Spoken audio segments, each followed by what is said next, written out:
बहुत लोग कहते हैं ना मृत लोक है, यहां सबको कष्ट मिलता है। ये सब सिर्फ व्यक्ति को संघर्ष से रोकने की परंपराएं हैं। अब अगर संसार दुख में है, उसका कोई कारण होगा। संसार एक बहुत ही प्यारी चीज है, यहां कोई दुख नहीं है। बस अगर आप ये जान ले, सब भ्रम खत्म, सब इच्छा खत्म, सब समस्याएं खत्म, सब चुनौती खत्म। रिक्शा वाले से कोई दोस्ती नहीं करना चाहता, क्योंकि उससे कोई हित नहीं, उससे कोई सुख नहीं। लेकिन अगर ट्रेन में यात्रा करते वक्त कोई सांसद मिल गया, नमस्कार भाई साहब, ये वैसा आपका नंबर मिल जाता। बुद्ध कहते हैं कि संसार दुखमय है। जब मैं पहली बार ये बात पढ़ी कि संसार दुखमय है, ये बुद्ध का पहला आर्य सत्य है। 4 आर्य सत्य, 4 नोबल ट्रुथ्स बुद्ध ने दिए, उसमें ये उनका पहला है कि संसार दुखमय है। अब ये बात पढ़ने के बाद बड़ा विचित्र लगी कि संसार दुखमय है, कष्टकारी है। बुद्ध ने ये नहीं कहा कि संसार दुख है। अगर वो ये कह देते कि संसार दुख है, फिर तो इस संसार में रहने का कोई औचित्य ही नहीं था। जब दुख ही है, तब रहने से क्या फायदा। बहुत लोग कहते हैं ना मृत लोक है, यहां सबको कष्ट मिलता है।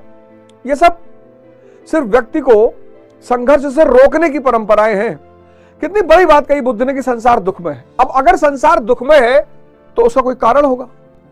तो दूसरा आर्य सत्य उन्होंने कहा कि लस्ट, डिजायर, इच्छा भ्रम का परिणाम है। और भ्रम कौन है? भीष्म। व्यक्ति को सबसे बड़ी जो चुनौती है वो भ्रम से है। और भ्रम यह है कि सुख जो है वो बाहर है। भ्रम यह है कि सुख जो है वो दूसरे से है। इसीलिए तो इच्छा है, गाड़ी की इच्छा, स्त्री की इच्छा, पुरुष की इच्छा, पैसे की इच्छा। इन सारी इच्छाओं का जननी कौन है? भ्रम। क्योंकि भ्रम है कि सुख बाहर है और सुख दूसरे से है। इच्छा खत्म, भ्रम खत्म। संसार एक बहुत ही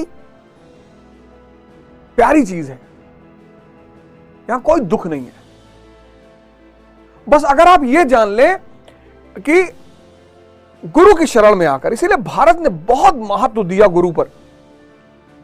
भारत ने एक सिद्धांत ही पैदा किया, द्विज, ट्वाइस बॉर्न। हर व्यक्ति को 2 जन्म लेना पड़ेगा। हर व्यक्ति को पहला जन्म मां देगी और दूसरा जन्म गुरु देगा। इसीलिए देश बड़ा महान था। तो मां जब जन्म देगी तो व्यक्ति इंद्रियों पे रहेगा, मन और इंद्रियों पे, और गुरु जब जन्म देगा तो व्यक्ति चैतन्य पर आ जाएगा। सब भ्रम खत्म, सब इच्छा खत्म, सब समस्याएं खत्म, सब चुनौती खत्म। फिर वो क्या बन जाएगा? आर्य, यानी श्रेष्ठ।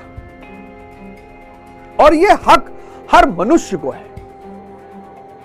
ये किसी जाति विशेष या धर्म विशेष के लिए नहीं है। एक बार एक सन्यासी राजा जनक के दरबार में पहुंचा और उसने कहा कि महाराज, हम सन्यासी होकर ध्यान नहीं लगा पाते, आप राजा होकर ध्यान में रहते। बोला महाराज, ये संसार ने मुझको जकड़ रखा है, मैं संसार से अपने आप को बाहर नहीं निकाल पाता। तो राजा जनक उठे और सिंहासन से नीचे उतरे और सामने एक खंभा था, पिलर था। जाकर उन्होंने पिलर को पकड़ लिया और फिर पिलर से कहने के, छोड़ मुझे, छोड़। अरे छोड़ता क्यों नहीं? तो सन्यासी ने कहा कि महाराज, आप ध्यानी हैं, तत्व दृष्टा है, ये तो सुना था, आप पागल भी हैं। उन्होंने कहा नहीं महाराज, किसी ने आपको नहीं पकड़ रखा है।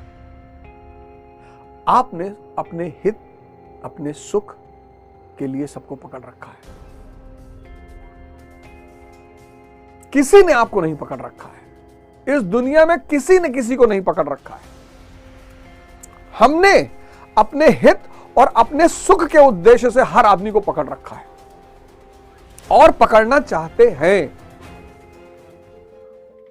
रिक्शा वाले से कोई दोस्ती नहीं करना चाहता, क्योंकि उससे कोई हित नहीं, उससे कोई सुख नहीं, उसका मोबाइल नंबर कोई नहीं मांगता।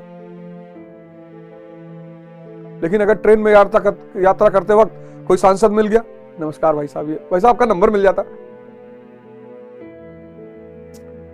ये बड़े आदमी की तरफ, जो सो कॉल्ड बड़े आदमी है, कोई बड़ा वाला नहीं है, ये जो दौड़ है आज सबके साथ फोटो खिंचाने की दौड़ क्यों है? लाइक मिल जाएगी।